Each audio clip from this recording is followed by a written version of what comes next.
Hello everyone, welcome back to our C programming tutorial. So in this session, we are going to be focusing on the concept of else if ladder. So in the previous sessions, we have already discussed about the if else condition. So how to make use of the if condition separately, how to make use of the if else condition together, and also about the nested if else condition. So all these concepts we have already covered in our previous videos. So in this video, we are going to be talking about the else if ladder. So when you have to go for this else if ladder is whenever you are planning to provide the user with multiple options. That is, you are going to give multiple choices. So if any one of the choices matches with that of the user, you want some statements to be executed. So for handling such kind of situations, we will be going for the else if ladder. Now, let us take a look at the syntax. Here, how we are supposed to write it is, first, we will write the if keyword and followed by the condition. So this is like the normal, how we write our if statement the same way. If within the parenthesis, we are going to mention the condition. So if this condition is true, what needs to be done? That you are going to mention within the body of the if condition. Then we are going to add the else if. Else if is like otherwise. Okay, if this condition is not satisfied, if condition 1 is not satisfied, then go for the condition 2. So now, if this is not satisfied, go and check my condition 2. So if this is satisfied, then execute the statements which is present within the body of the condition 2. If this is also false, then go and check the third condition. If this is also false, go and check the fourth condition. So like that, you can keep on giving the number of options. Again, there is no restrictions. You can give n number of conditions. So what will happen? How is the program flow going to go? First, always it will check in the order. So first it will evaluate condition 1. If this is true, then it is going to execute the set of statements what you have mentioned inside, and then it is going to come out of the block. It is going to go to the next statement following this complete if else. So only one condition will be executed at a time. So if the first condition is matching, that's it. It will not check for any other options. Okay, now if the first condition is not matching, that is if it is not true, then it will go and check the second condition. So as I said, in the order in which we have returned the condition. So then if the second condition is also not true, then go for the third one. Like this, it is going to keep on going. At the end of the conditions, you are going to give an else statement. Now, what is the purpose of this else is when none of the condition matches. Let us assume I have given some 5 different conditions. When none of the 5 condition matches, then what should be done? That is handled by the else block. So the else is like a common, it's a generic block. For all the conditions together, we are having a generic else block. So if none of the condition matches, then this else is going to get executed for us. Right. The important point, what you have to know here is the else is optional. Even if you do not specify the else also, no error. The program will not give you any errors. What will happen? When none of the condition matches, you will not have anything to execute. That's it. If you want it, then write that inside the else part. Otherwise, you can also omit the else condition.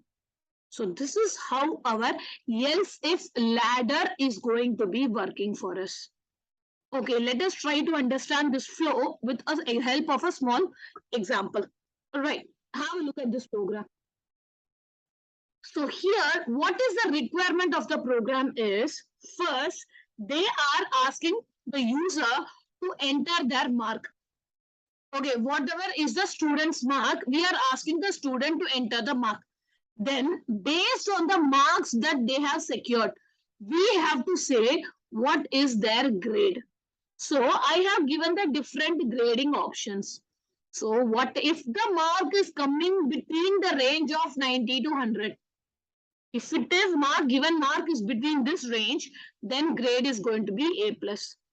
If the mark is between 80 to 90, then the grade is going to be A. So if the given mark is 70 to 80, then it is B plus. So like that, we are having multiple options here. So if the given mark is less than or equal to 40, then the condition is they have failed, or we can say grade is F. Okay, this is what we have to design the program for. So the marks can be any of this. So all these are different conditions we are going to be testing. So how to frame this condition? So what we are going to do? First, look here. First step is create the variable. This is the percentage is the variable which is going to hold my marks. My semester mark I am going to hold inside this variable percentage. Step 2. Ask the user to enter the percentage. Store it inside the variable. Using the scanf function, store it inside the variable. So step 1, declaration of our variable. Step 2, getting the value, storing it within the variable. Done. Now we have to write our condition. So what did I say the syntax? How the syntax goes? First, if followed by the first condition. So how we are going to write? If percentage, that is the mark what you have entered. If the mark is greater than 90, and look, we are using a logical operator. So again, purpose of the logical operator is what? To combine two conditions or more, two or more conditions together to form a single expression. That is what I'm doing here. So mark greater than 90 is one condition. Mark less than or equal to 100 is another condition. I am going to combine these two conditions using my logical AND operator. So how does AND operator works? You remember, both of the conditions must be satisfied. If both the conditions are satisfied only, the result is going to be said as true. So if the result is true, then it is going to come inside the body of the if. You see here, I have not put the curly braces. According to the syntax, what we have? We have an open curly brace, we have a closed curly brace. Inside that only, we are writing the statements. But here, I have not put the curly brace. What is going to happen? Don't worry, it will not throw any errors. Why I did not put the curly braces? I have only one statement. I have only one statement to execute. That is why the curly braces becomes optional. If I have more than one statement, then compulsorily I have to write it inside of the curly braces only. I have to make use of a block. But since this condition is going to execute only one statement. If the condition is true, only one line is there to be printed. So I am not putting the curly brace. So please remember, curly braces, that is my block, is optional when I have only one single statement to be executed. Whenever you are having multiple statement, curly braces becomes mandatory. Right, so this is my first condition. Done. So if the given mark comes between this range, that is, if it is greater than 90 and if it is less than equal to 100. Now, go for the other condition. How to specify the second condition? I am saying else if. So, again here, see, else if, condition number 2. So, what is the second condition? Between 80 to 90. So, mention that if the mark is greater than 80 and if the mark is less than or equal to 90. So, if it comes between this range, then the grade is A. Again, else if, another condition. Again, else if, another condition. So, like this, each and every else if will handle one condition. So, whichever condition is coming as true, it is going to execute that particular statement as the result.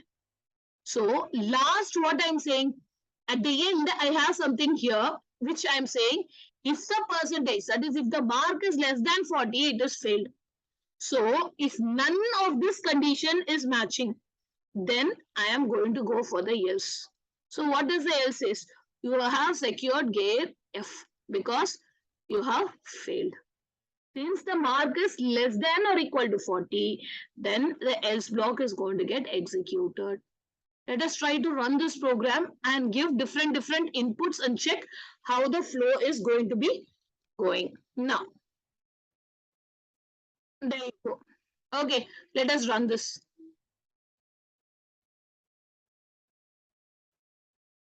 So first thing what it says, enter the overall semester percentage.